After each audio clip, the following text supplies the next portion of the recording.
before you today to speak on a very serious matter, which I fear will have lasting consequences if not treated with the total delicacy and moral rectitude the law demands. You have an opportunity today to settle a grievance years in the making, which has only recently come to a head as the topic of arrears has necessitated. Bitch, are you for real right now? You're really gonna do it like this? You've left me no choice. I've left you no choice? No, you've got it twisted. Emmy, be reasonable for a change. Okay, y'all, listen up. This girl right here is ditching on our lease 5 months early, and she's here to tell you why I'm the one in the wrong. As I said, in writing, I might add, I will be providing assistance in filling the gaps so that the shortfall in rent money... I can't wait to see whatever rando you drag off the street at the last second. You know full well I would never place an untested stranger in here. I would run a background check on anyone I deem suitable to take my bedroom, just like I did with you. Oh, you ran a background check on me? Of course. I'm not going to leave myself slumbering and vulnerable to this. Privacy violation! I am well within my legal rights as a tenant. Cut the mumbo jumbo. 1 year of law school and you think you can convince anybody of anything. 1.5 years at Columbia Law. That lot of good. Half a degree is going to get you in the middle of bum-fuck nowhere. For your information, I'm going to keep taking classes online.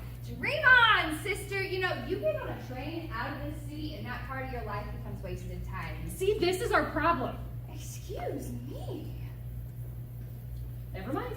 No. What? As I was saying, the defendant and I are here today to discuss the disbursement of responsibility. Now, this moves beyond the question of rent, as there are other issues which have arisen, which need to be settled before we can part ways. Such as? Exhibit 1. This pot, which has traveled with me all the way from my earliest college days, all the way here to the apartment we share.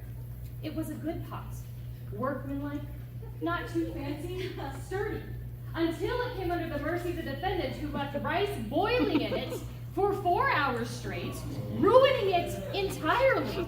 I told you. I went out to get soy sauce, and then I ran into Carlos, and he knew about a street fair, and then there was a party. You see, That doesn't even reflect my entirely justified concern that you left the stove on unattended for hours. You could have burned the apartment down. it was one time. It's not like it's a nice pot. It's not so nice pot because I live with you. Otherwise, I would have upgraded to Calphalon a long time ago. Fine, whatever. I will pay you for your damn pot. You take $20. Move on from it already. Keep it. That's not all you'll owe me by the end. I'd like to next draw the jury's attention to Now, hold on just a minute. I think it's my turn. Everybody take a look at Exhibit 2. Exhibit A. Excuse me. You are the defendant. Your exhibits are lettered. Exhibit A. Our water bill. This bill went up at least 30% when Aster started dating Travis. You know, that's more than a year of him jacking up our expenses while contributing nothing to the Let me rent. see that. It can't be 30%. He takes full-blown baths here and then showers after. to wash the bubbles off. Why can't he take a bath at his own damn apartment? The tub stopper won't work. That's not my problem. You know, that man owes me hundreds of dollars at this point. Fine. We'll settle on an equation. 25% of the bill. Ha! We're just getting started. You know, I haven't even told them about the pain and suffering you and Travis have caused me. I wouldn't open the door on pain and suffering if I were you, Emmy. That's getting us into some very dangerous territory. So already, this man practically lives here full time, right? Drinks my milk, interrupts my phone calls, hogs the TV. But if all those daily tortures weren't enough, oh no. He goes to this girl right here and convinces her to start playing the drums. The drums! So now, every single night, I hear... I needed an outlet for my stress, and you know I can't afford therapy. But does it have to be here where we sleep? If I don't use my practice pad for the exercise, okay, you know what? I'm not even going to answer that. When she has her friends over in the living room until 3 in the morning on weeknights, and this is the week I have to prepare for exams, and she knows this. But does she give the circumstances due consideration? I believe this opens her up to some pretty punitive damages if we factor in the future loss to my income that bad test scores could lead to. It was one time, and Mara had just gotten fired from the bar. You know, I can't put my whole life on hold every time you want to crack open a textbook. Well, you could get brunch like a civilized person instead of encouraging everybody to stomp around on the roof.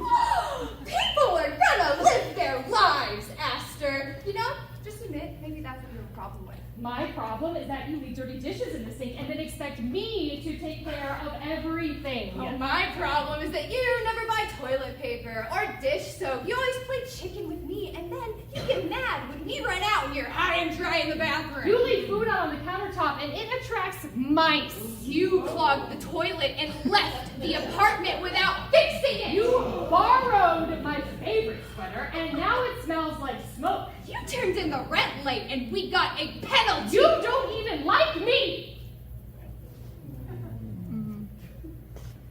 Of course I like you, dumbass. Why else would I live with you this long? Obviously because it's convenient. Well, as we've just established, it's not that convenient. Cut the crap. What are you really mad about? You don't believe in me.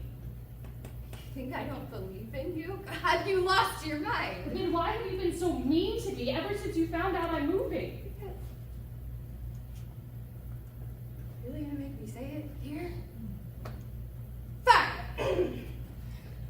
I'm upset because I think you are failing to live up to your potential. Because of Travis. Because you could be a great lawyer and you are walking away from it. You go to one of the best flippin' law schools in the country. It's not for forever. I can always come back.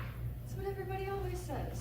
Look, I just wish you could be happy for me. I am scared enough as it is. Then why are you leaving? Because I don't know how else I'm supposed to figure out if this is my path in life unless I leave. I can't tell when I'm living with you because it feels so safe. I'm terrified of whatever's next. I'm scared too. Not at all. You? Scared? Of course. I've never lived in New York with anyone else before. Who else is gonna care whether or not I get home safe? Or whether weirdo Dan is hanging around the bar in Tulsa. You can still text me when you go out. I'll track your location. Love a privacy invasion, huh? A little. It's never gonna be like this again. No. But we'll still be friends. And not just because we share an internet bill. And isn't that cool? It will just be because we want to be. I guess that is pretty cool. You'll come visit me, right? Yes. But you'll want to visit me when you start missing your Saturday bagels. Only a train ride away. Worth it. Man, I'm just gonna call you Aster from now on. I cannot believe I told you that vulnerable middle school story and you used it against me. This is just me keeping you humble. So one day, when you're a big shot attorney, you won't have a big head. I'll allow it. So can we bounce? Or do you have more grievances you would like to air out? We'll settle out of court. Case dismissed.